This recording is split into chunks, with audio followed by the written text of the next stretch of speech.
Well, hey everyone, and welcome to episode 17 of CX and Coffee. My name's Justin Robbins, and if you're with us for the very first time, I want to introduce the amazing person who I get to do this with every single week. Marty Shaughnessy. That's me. You're talking about me, Oh, right? I was talking about you. All right. We started working together 18 years ago. Yeah. It's been a long time.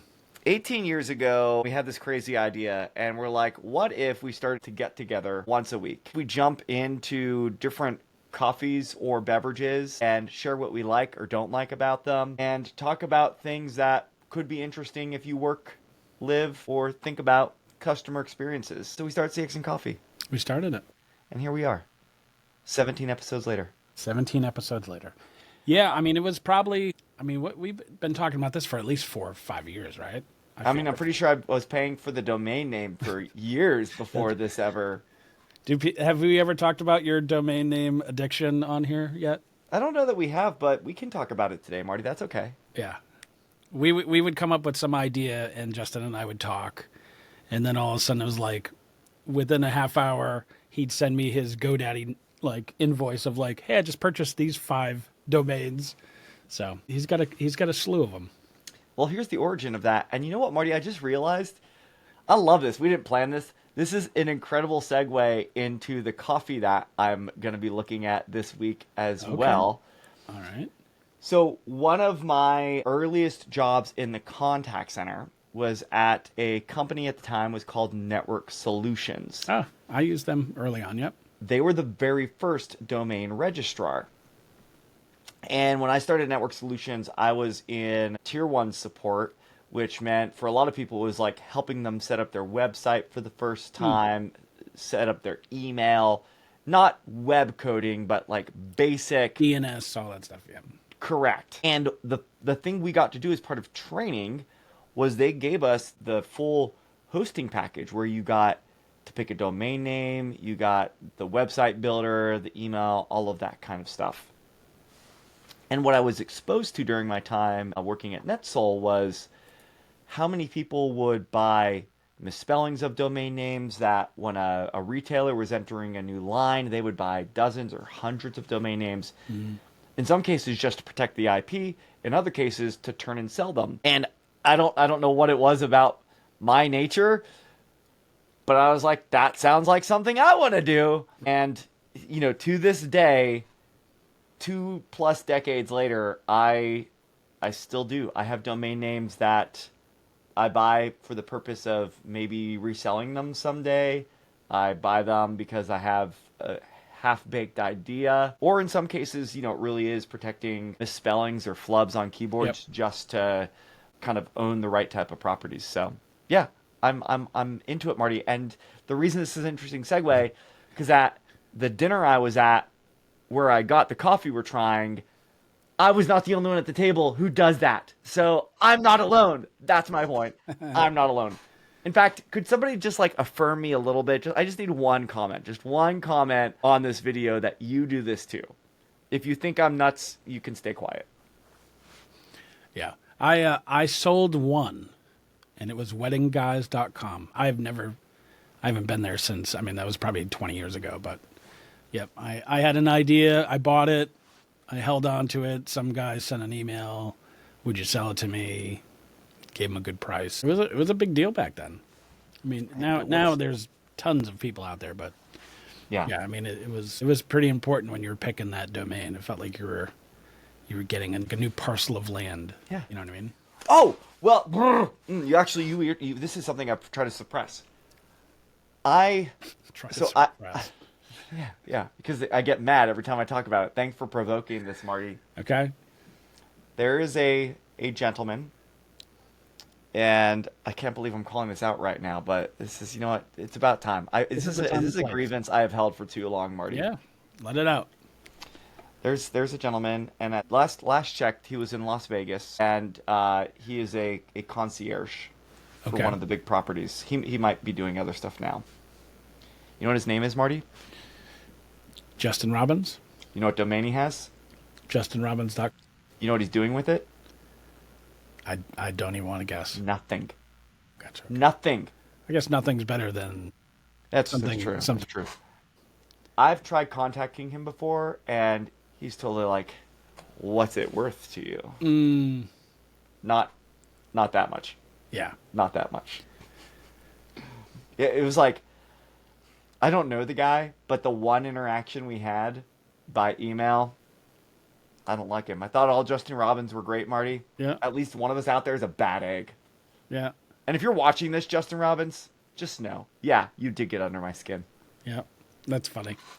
There was a time, I think, like when Facebook was fresh and they allowed, like, at first it was just students, and then when they opened it up to, like, the regular people, I remember finding a bunch of Marty Shaughnessy's, which was kind of funny. Yeah. And they were all great. Yeah. That's weird. Yeah, I did. I had a Justin Robbins request to follow me on LinkedIn like just a couple of weeks ago, and part of me is like, I don't know. Yeah. I don't know. Yeah. Yeah. Would you? I mean, would you just like just because you shared the name with someone, would you invite them into your world? No, I mean it was definitely like there was a little bit of light, kind of like, hey, just saw we had the same name, just checking, da da da. And the guy owned a bar in Florida, Irish bar in Florida, so that was cool. But there were no, it was kind of like it's kind of like when you buy a car, say you have a white RAV4 and you're driving, you see another white RAV4 and you give them the old nod, or Yeah. maybe a point or like a wave or something like that. It's like, and that's it. You don't pull over. You don't exchange phone numbers. You don't get together. It's just kind of like, got something in common. Yeah. Had none. Yeah, that's... So, Yes. Yeah. So funny enough, when I was in Orlando for Enterprise Connect, one of the last nights there, I went out with good buddy Luke Jameson. So Luke's from Australia. We haven't seen each other in 12, 13 years, I think, is what we figured out. And we went to Disney Springs. And we're sitting outside. There was some live music. It was awesome. This guy walks by, comes back around, and kind of like giving it a funny look. He's like, "I'm so sorry." He's like, can I take a picture with you? You look just like my one buddy." And I was like, all right. I was like, I kind of wanted to like see a picture of your buddy. Like I'm like curious. yeah. He's like, "Oh, you don't have to see a picture. He's right over there." And then I look around, and in the meantime, the people there with are like, what is our friend doing? He sees me, we do this. He like, I think he was feeling really good. He gets up, he's laughing, gives me a hug, wants to take a picture. In the meantime, another guy at the bar who has a ball cap on takes his ball cap off. He's bald. We're like, oh, well, if only you had glasses. He picks glasses up from the bar that were his. So I have a picture. I may post it in the episode. Yeah. Of the three of it, like, we had a bonding. It was the weirdest. It felt like more than the head nod on the RAV4. Yeah. But there's something about, bald, bearded glasses. It's in right now, Marty. It's in. It is. And it's pretty easy to draw too, because you know what I mean. It's just like round circle, beard, glasses, and oh, it's Justin. Oh, it's easy. Oh, it's Marty. Yeah. I drew my face on when I was a beekeeper, I did honey. I just drew this cartoon bee, and then drew a bald head, a beard, and like kind of eyebrows, and it was love it. It looked like me as a bee. It's so fun. Easy. So fun.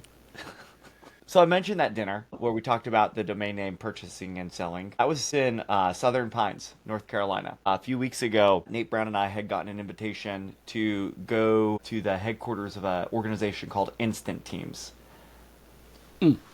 Cool company. They're a big part of what they do is outsourcing, but they primarily hire military spouses. Oh, that's very cool. And the leadership team, they're just the whole team that we got to spend time with was super awesome. That dinner was a lot of fun. But one of the things that they gave while we were there was a bag of Black Rifle coffee. I've heard of it. So I've also heard of it. I want to say I've tried some kind of it before, but it's not one I typically get or think about. And it's just like, it's a very proud bag of coffee. It's We'll a start there. masculine bag of coffee. It is. So this is called Beyond Black is the name of the roast, and we've got somebody with their night vision goggles on there. This is a ground coffee. In case you were curious, the ingredients there are 100% coffee.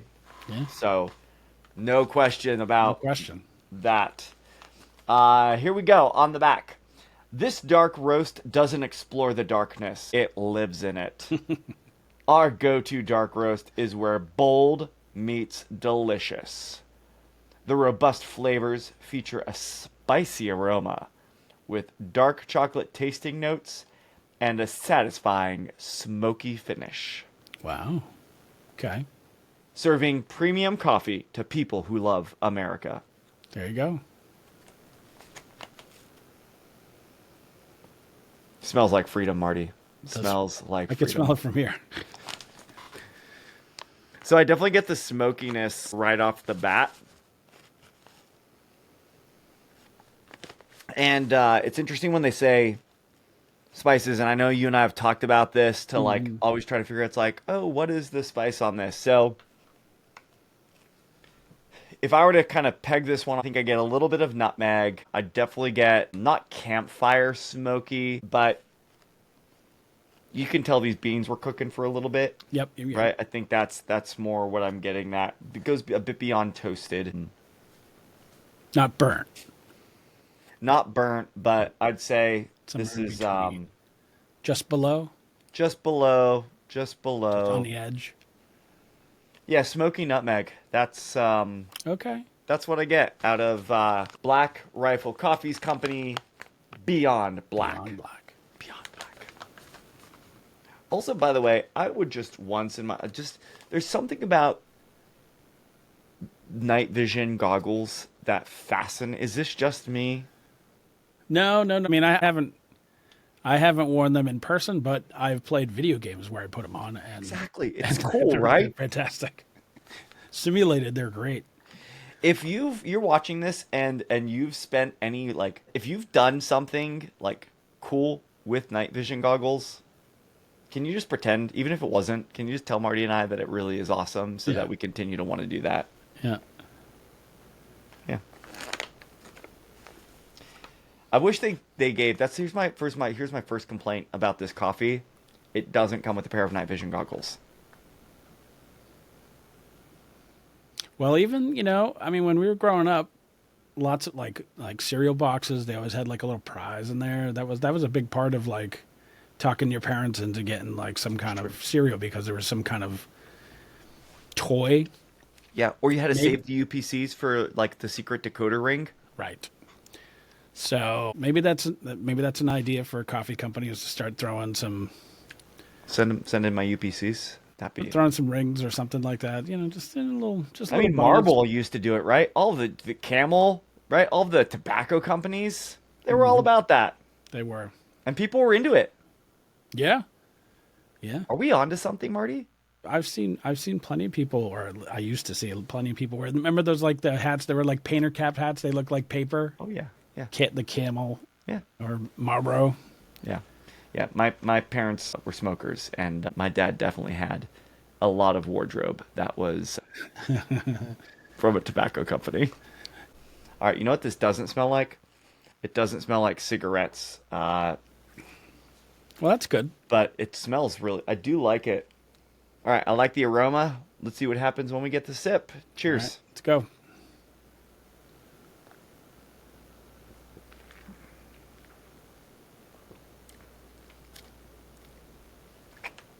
It's funny. So just last week, you and I were talking about what do I prefer? Do I do like light or dark roast? And I was like, I don't prefer the blondes.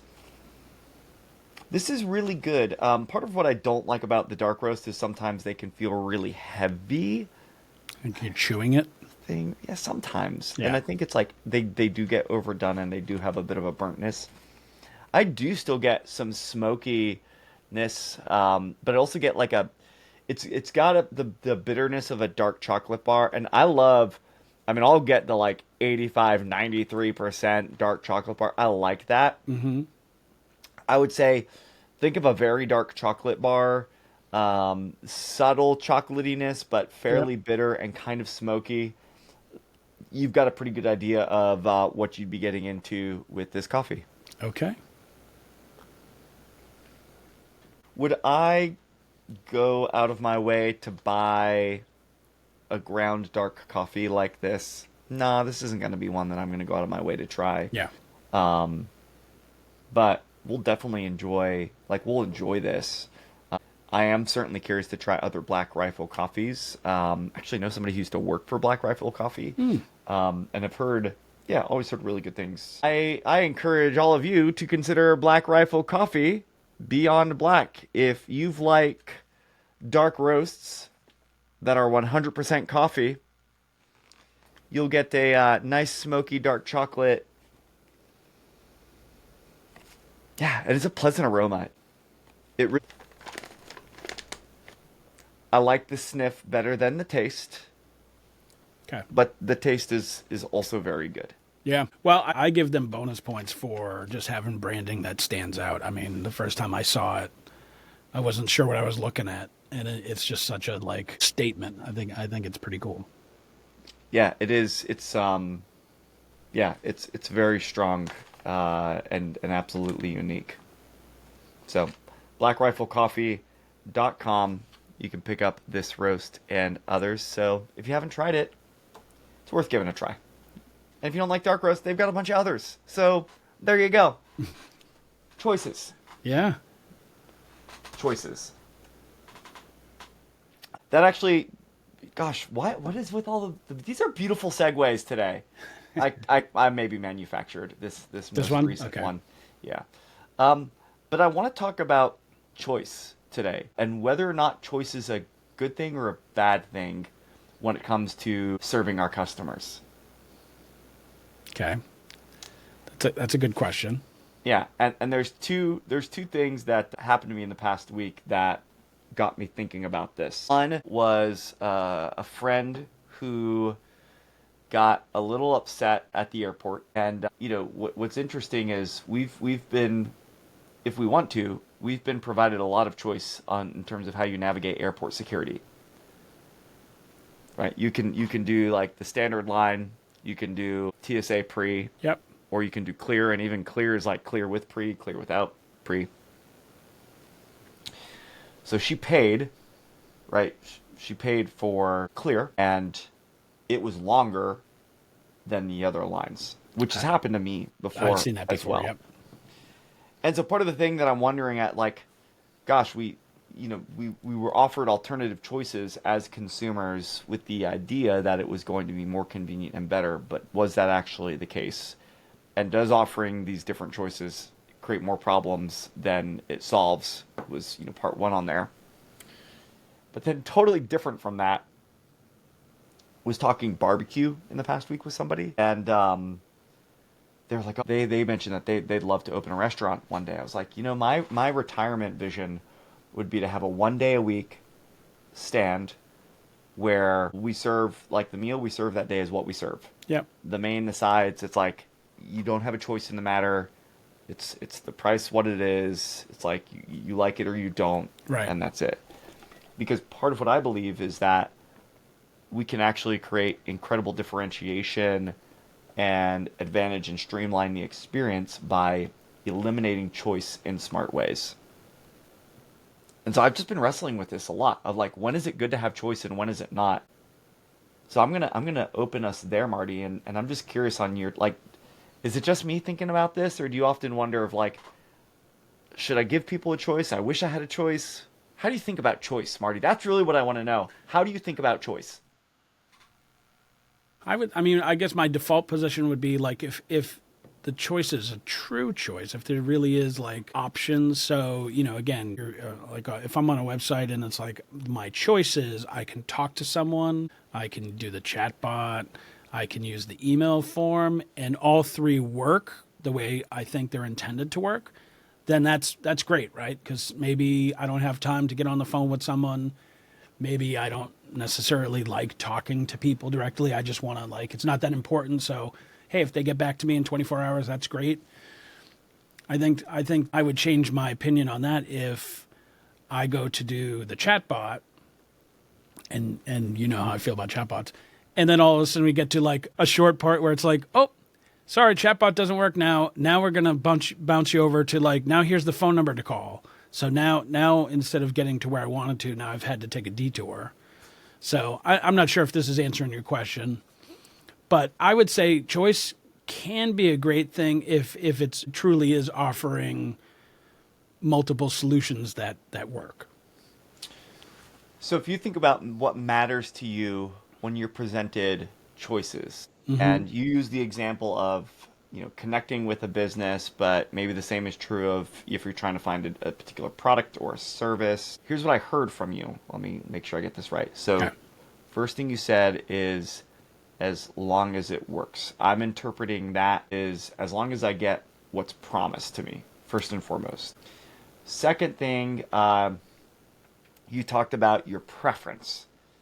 Does it align with what I prefer? And one of the things you alluded to that is like, I think a bit about a convenience factor as well. So like what shapes your preferences when you decide to contact a business? Let's start with that. I want to get to like actually purchasing something with them. Okay. But when you decide, okay, I need to contact this business, what actually matters to you in when you contact them? Like, what do you really hope for? I'm hoping for a speedy solution, right? And I will take the path of least resistance, but I am probably basing my decision there off of past experience. Again, like going back to, the chatbot like example, very rarely has that been the solution that worked out from A to Z for me. I usually get to a certain point and then the AI goes, I don't know, let's bounce you over here, or send an email to this, send a note to the contact center this way. So, yeah, I mean, it's just, yeah, I'm trying to get, I mean, in all those situations, I would rather wait if I know I'm going to get to the right answer or the right solution. But if I'm assuming all paths are equal, I'm going to try to take the quickest one there. Okay, so you really want a company that shows that they respect and honor your time, Correct.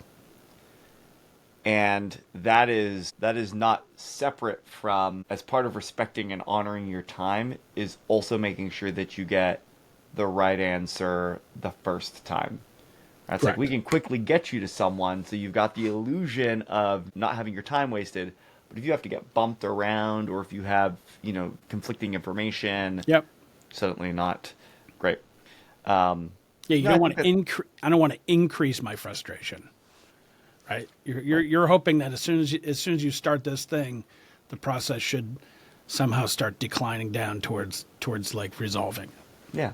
And as you mentioned, part of that is also shaped by your past experiences. And my observation with a lot of organizations is we're just not that intentional about how services provided through different channels and how they're offered. And I think that's the first bit there is we've got to be intentional about what ways we make available for our customers to have information. Part one is our decision on like, where do we show up. It's funny actually talking through this. I did an exercise with my team recently as we talked through our what we do, why we do it, how we do it, when we do it, where we, right? It's like being really thoughtful about our purpose and how that shows up in products and services and communication and all of that kind of stuff. And if I think about what you've talked about in terms of businesses offering choice, they're like, oh, we have to offer these choices, and so we're going to do all these channels. But we haven't actually identified, why do we offer support in that channel? What kind of support do we offer in that channel? When is it right for the customer, and when do we need to make sure that we thoughtfully get them to another place? Brad Cleveland would talk about this as a customer access strategy. Is one of the ways to frame this, but it really is, what is our thoughtful design and intentionality around the channel choices that we have available to our customers. So I think you pulled on something very interesting there that honestly we could probably spend an entire episode talking about. how do you decide what service offerings through what channels, in what places is right for your business. Yeah. We'll add that to the vision future board. But part of what I was, wondering even for today is from a products and services standpoint. When you buy something,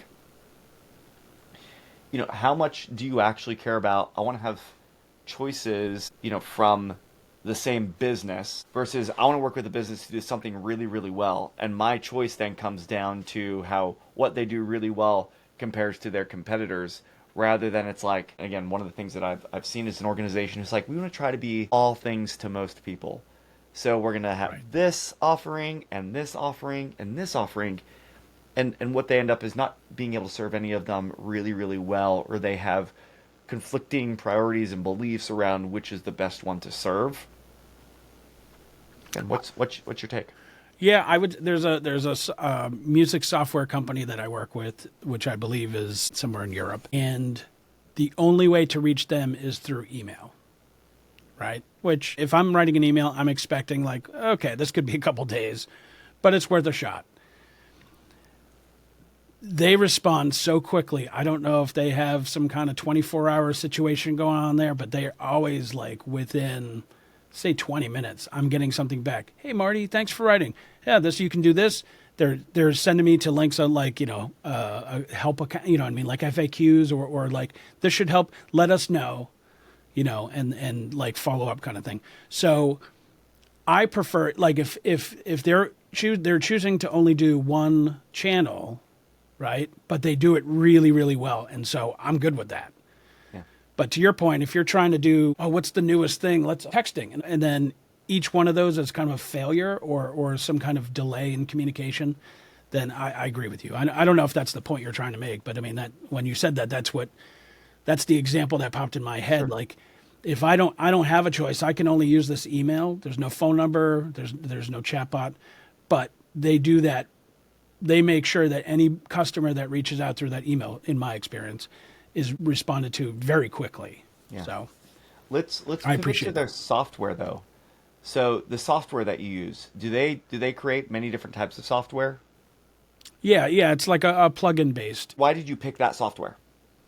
because it had, and they have a bunch of stuff I haven't picked, Okay. but they have, I think they had like a cello library, and they have a bunch of different like sound libraries.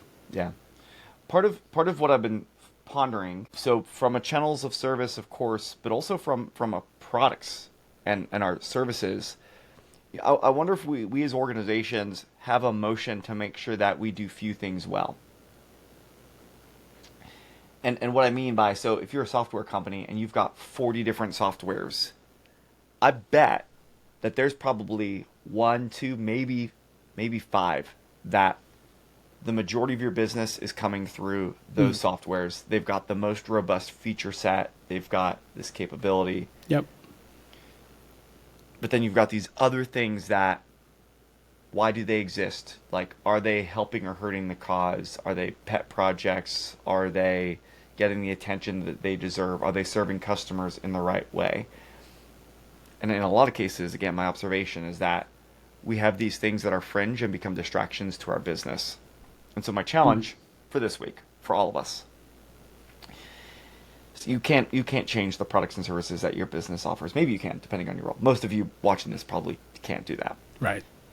But do you have a way of looking at what are the few things that you can do really, really well? And if it's a service offering, what is your primary service, and how do you make sure that you're doing that really, really, really well before you try to add more products or services or focus on this, right? Think of it maybe in this way. If you've got 10 things that are broken, and there are different stages of broken,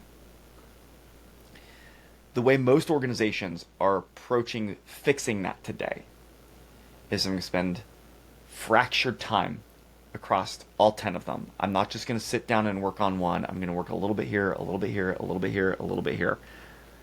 And maybe the one that has a lot of work doesn't get any more or less time than any else. And the one that only needs a little bit of work, same thing, doesn't get any more or less time. And what I find is they just end up with a bunch of broken things that never actually get to completion. Yeah. Versus saying, What if this one thing, if fixed, would have an exponential impact on our organization? And maybe that's, again, a service that we offer, maybe it's a product that we provide, or it's the channels that we deliver interactions to our customers. To your point, if we offer chat and email and voice and SMS and blah, blah, blah, like, where's one today that there's friction that if you focus first on eliminating friction there would create better advantage for us? Right? Yeah, that's good. A lot swimming around in my head. What is this really about for me, Marty? Gosh, if I were to start all over again, I would make sure that I had a discipline of doing few things well. That when I think about my products and services and the way that I support, that I don't try to do a bunch of things half in. Yeah. I try to be very, very smart about the places where I can be fully in. And when I'm fully in, it's clear and it's helpful and it's aligned to value. And then once I've done that, then I can start to say, all right, what are these other things that we can start to add and expand? And maybe what this means is one day my Saturday only restaurant will start to offer a separate meal for people. Maybe we'll let you pick choices. But to begin, Yep. we're going to make sure that we do few things well. Yeah. So that's my challenge to everybody who's watching this. Pick one thing. Pick one thing inside of your service team, inside of your customer interactions. Pick one thing that you can focus on to make sure that you do that one thing well. And once you do that one thing well, then move on to the next, then move on to the next, then move on to the next. Good wisdom. You know why that's good wisdom? Because of the coffee. Because of the coffee. Black Rifle Coffee Company, Beyond Black Dark Roast. Thank you, Instant Teams, by the way. Really appreciate you hooking me up with coffee. It is the fastest way to my heart. I'm sure there's some sort of domain name idea in there somewhere. I'll do that. I didn't even tell you I bought 2 more yesterday. Yeah, we didn't talk about that. That's on a future episode. There's something actually in the works on that one though. So more to come there. What's the big lesson for today, everyone? Look, there's a lot competing for your time, attention, asking for you to make improvements. It is going to seem difficult, maybe even near impossible to be like, Justin, but I've got all of these things competing for my time and attention. You're right, and that's not going to change tomorrow, just like it didn't change yesterday, and it won't change by the end of today.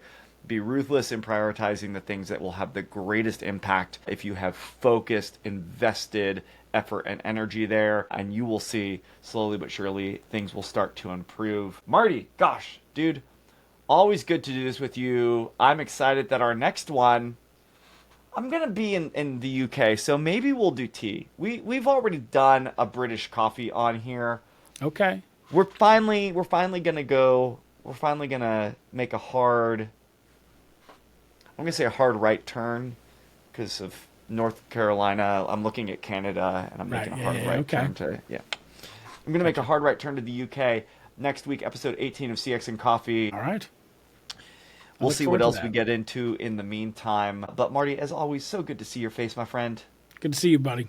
Everybody, you've been watching CX and Coffee. We will catch you next week for a whole new brew.